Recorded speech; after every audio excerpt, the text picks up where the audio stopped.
My name is Steve Reckschaffner. I'm the executive producer of SSX, SSX Tricky, and now SSX3. So I've been a snowboarder for a long time. I would say about 18, 19 years. And I was thinking about how to bring snowboarding to life in a video game. And really what it came down to was just making a simulation that felt like you were really able to snowboard, and then creating a sense of open environments so you were able to kind of figure your way down the mountain, explore while you went. As well, we really wanted to be able to have something that visually felt stunning, because that's what you experience when you go up on the mountain. It just looks better than the rest of the world. My intention was always to make a snowboarding game with the team that would appeal to people that snowboarded as well as people that didn't snowboard. So we started out with a whole bunch of ideas, and we started out prototyping physics. And this was originally in the days of the PlayStation and, what else, the Dreamcast and the N64. And what we quickly came to realize was there wasn't even enough horsepower to run the physics engine, let alone all the rendering and everything else we wanted to do. So we kind of stepped back and we said, let's not compromise what we want to build. Let's aim, for the PlayStation 2, which at that point hadn't even been publicly announced nor technical information given out. We actually launched with the PlayStation 2 in Japan. So we were out before the PlayStation 2 actually even launched in North America. But the company saw how the game was coming together, and the grand fromages here at EA said, this really has a lot of potential. We launched the original SSX day one with the PlayStation 2. And we had that Christmas, and it was very successful, but there's a very, very small installed base of PlayStation 2s to sell to. So it was coming towards the next Christmas where we were thinking, how do we not get SSX buried? Because everybody's going to be excited about the new titles, and nobody will be thinking about a title that shipped 15 months ago. What do we do? And we thought, let's go back and do something. And originally the idea started out as kind of a director's cut, modeled on the DVD model. And, let's do some things that weren't in the original one. And that's where it really started. And then as we got the team fired up about it, people started saying, well, we could do more. We could do more. We can do some new courses, and we can go back and we can refit all the old courses, and we can add new characters, and, let's get some really cool actors to, be the voices of the characters. And it just got bigger and bigger and bigger and bigger. So it went from being this kind of director's cut to its own thing. Tricky was really, it was an opportunistic way in the second Christmas of PlayStation 2 to offer people something that was more than the original SSX.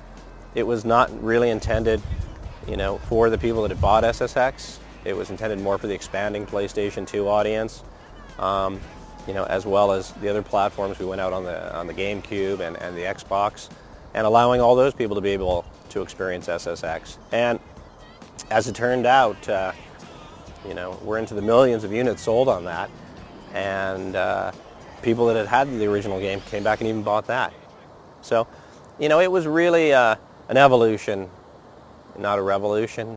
One of the things that we actually planned into both SSX and SSX Tricky, which we ended up pulling out, was kind of an adventure experience, where really what you're doing, it was always the third leg to our tripod. So you have racing, you have tricks, and we always imagined there was a third leg, which was adventure, where we gave people a reason to go around the mountain and ride all around and explore, besides racing and doing tricks. Because if you're racing, you're always looking for the fastest line. And if you're doing tricks, you're always looking for the biggest hits, or the coolest rails, or the best areas to do combinations in. And it's something we've spent a lot of time working on for SSX3 and building in. A big piece of inspiration for SSX3 was being up catboarding outside of Fernie last year at Island Lake Lodge. And we're going up in the cat, and we're about 2/3 of the way up. And there's just, not only these incredible open tree areas, but up above are all these different bowls and huge chutes, and just looking at it, trying to imagine, where can we ride? Where can we go? What are we going to do next? And I realized if we could deliver that in our game, the feeling of being on a mountain and, seeing areas and thinking, is that rideable over there? Or can I go over there? And, I wonder if there's a race course over there. So we've created these 3 huge peaks, and I don't want to give too much away too early on. But it's different in how you experience the game as well as what you experience, because you're able to race again, and we've really blown that out. It's just more fun, more believable, yet more over the top, slope style, where you're doing tricks, but it's not just about doing the tricks, it's finding the best line through and figuring out how to combine your tricks to keep a combo going. As well, if a race course is this wide, slope style courses are about that wide. At any given point there's 8 to 10 or 12 different paths you can be finding your way down it. There's also big air.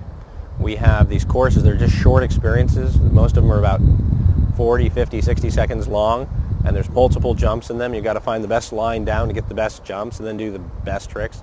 And then we've got super pipes, which are just a way to express yourself in the half pipe. But these big over-the-top half pipes are multi-connected half pipes. And there's big challenges, and there's collectibles. There's all sorts of new stuff in there. And I think if you're an SSX player in the past, whether it's been Tricky or SSX or both, I think you'll come into this world and go, wow, I better set some time aside in my calendar because I'm going to be doing this for a while. Taking SSX online for us has always been looked at as a big opportunity. We thought it would be a way to be able to allow you to play against other people, but be able to be full screen on your own system. It's fun racing head-to-head in a split screen, but it's not the same experience as playing full screen. So the starting point of playing online was that simple. Just be able to play against other people and be full screen. And then from there, as we started to develop more modes and more ways of playing the game, we thought it'd be fun to be able to do all these.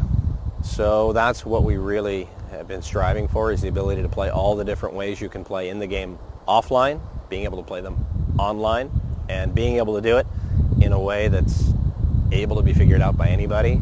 A big thing about SSX and all big games for that matter is, not only are they games anybody can pick up and play, but they're games that anybody can figure out how to get into. On SSX3, you may be surprised when you first see it because there's virtually no front end to it. It opens up, you're asked to make one selection, and it sort of thrusts you into the game, and before you realize it, you're playing the game. And it's that kind of simplicity. We're always striving, ironically, not for more complexity, but more simplicity. Even though it's complicated beneath the surface, hopefully it's really simple on the surface.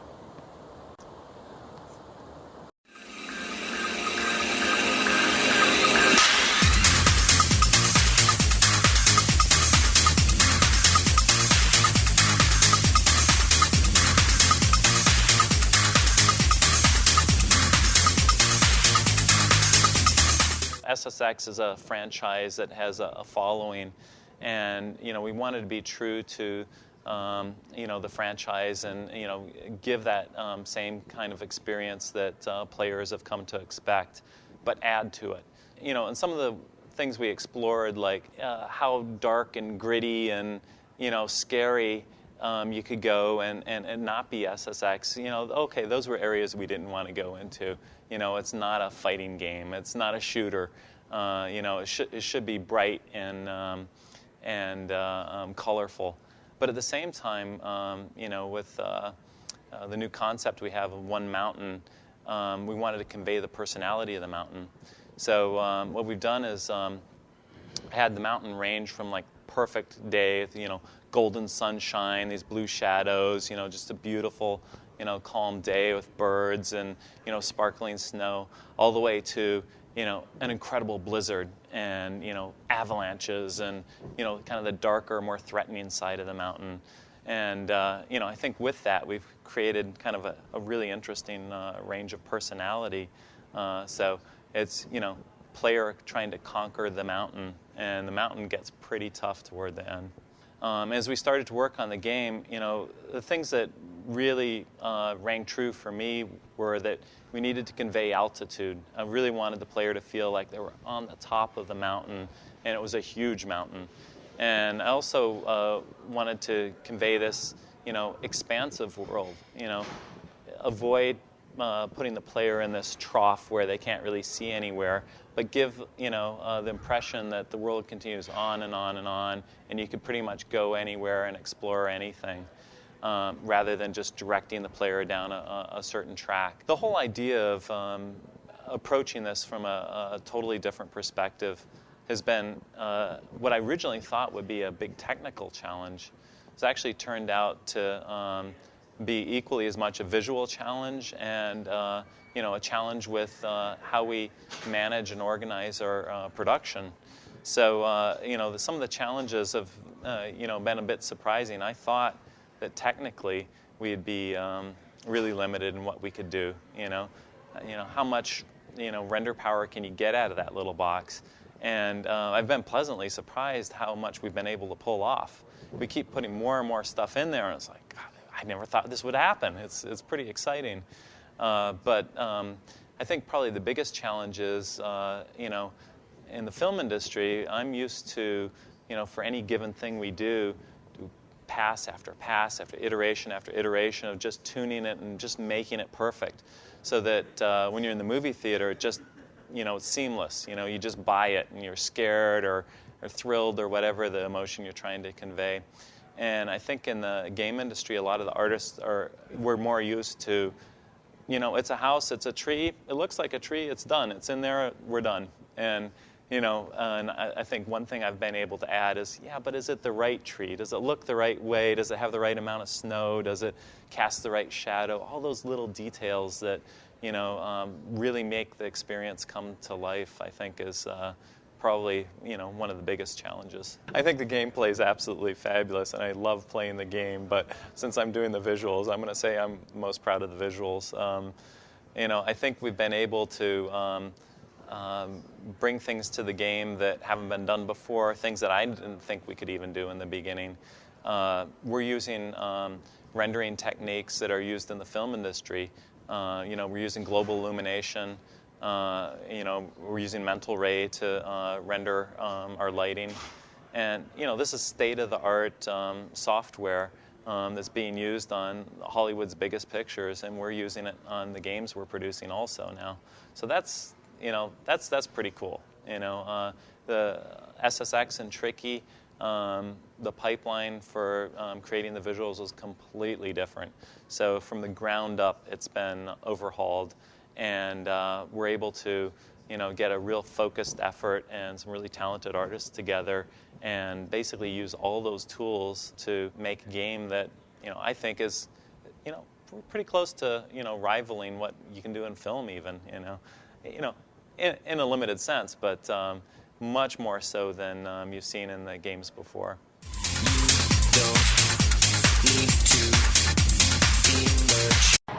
So what really makes SSX3 different is the entire game takes place in one mountain range. There's 3 different peaks that make up the mountain range, and the idea, this is peak 1, peak 2, peak 3, and we start the game on peak 1. And on peak 1, you have a race course, you've got a slope-style event, you've got a half pipe, you've got a couple of big country experiences. The lower peak is a little more friendly. It's sunny out. There's a little bit of snow blowing here and there. It's dangerous. I mean, you're still in the backcountry courses. You're potentially running into avalanches, trees falling, things like that. But it's really kind of a big, beautiful experience. And anytime you go ride in the backcountry, you have to be prepared because things do happen. So if you go through those barrier gates and it tells you you're going backcountry, you got to expect to be, in a little bit of danger. Now, if you outrun the avalanches, you're earning yourself some danger points, and it's one of the ways you can help earn enough money and earn enough respect to get to the next peak. What's cool about the game is, as you progress and you get to the next peak, things start to get a little more dramatic. Snow starts falling a little bit harder. You start getting a little bit of wind going. As you can see, trees start creaking. It's a little bit more menacing. We like to think of the mountain as the antagonist. Yeah, you think about movies like Backdraft, who was the main bad guy? It was the fire. In our case, your biggest challenge is always going to come from the mountain, even though in some events you're racing against other characters. So as trees start to fall, things start to happen. And what's cool is they work into gameplay. It's not just visual. Trees will fall, you'll have to rail slide them. You'll get to places on the second and third peak where, you know, an avalanche will cause parts of the course to break away and you've got to change what you're doing. The other thing that's really different about this game is SSX has always been kind of an open world experience. We've really expanded that by making the mountains connect and by being able to ride from peak 1 to 2 to 3. But what's fun is you can accelerate through the game however you want. If you want to race, you can earn enough points and dollars to get to the next peak as a racer. Or you can go do slope-style events. Or you can go do exploration, find all the collectible snowflakes, and take on the big challenges. Our course is just the size of them. We've always had technology that allowed us to build huge courses. But imagine now you can take the biggest course in SSX or Tricky, and you connect that end-to-end or laterally 4 to 5 times. Now, if you're riding downhill, there are no loading times. Now, if you want to go back up the hill, so if you get to the bottom of here and you decide you want to go back up, you can just pop out your PDA. It's got a transport interface, and you can say back to the top. So you've got to get the plane to fly you back up to the top. And that takes about maybe 5 to 8 seconds. You know, we like to fool ourselves in making this game. We like to believe this world really exists. And once you're immersed in it, we don't want to take you out of it. So we start the game in a big open backcountry experience. We want to allow you to get out there without necessarily competing, get a feel for the snow. The physics are new. We've done a lot more with the actual rails. So on the rails, you can do hand plants. There's Uber rail tricks, where you can do Uber-style tricks actually while on the rails. You can ride up onto your tip and tail, do tricks off of those. The way the board feels is completely different as well. There's probably close to 30 different snow surfaces, where in the first 2 games there was about 8. I mean, there's almost 10 different kinds of ice alone. So you get onto some ice and you really feel it. And I'd say more than anything, it's the quality of the courses. The quality of the courses, the number of really cool moments, the way the lines are situated and the jumps. We've invested a lot of time and a lot of money in this because we thought at this point in the PlayStation 2 cycle, we wanted to come out with something that really felt significant. And it's important to have hooks and things that people think are new and fresh and cool. But the primary thing that drives this game is just the quality of the experience. It's a great experience, and now with all new courses, all new mountains, it's not only being able to go back to an experience that a lot of people liked, but it's taking it to the next level.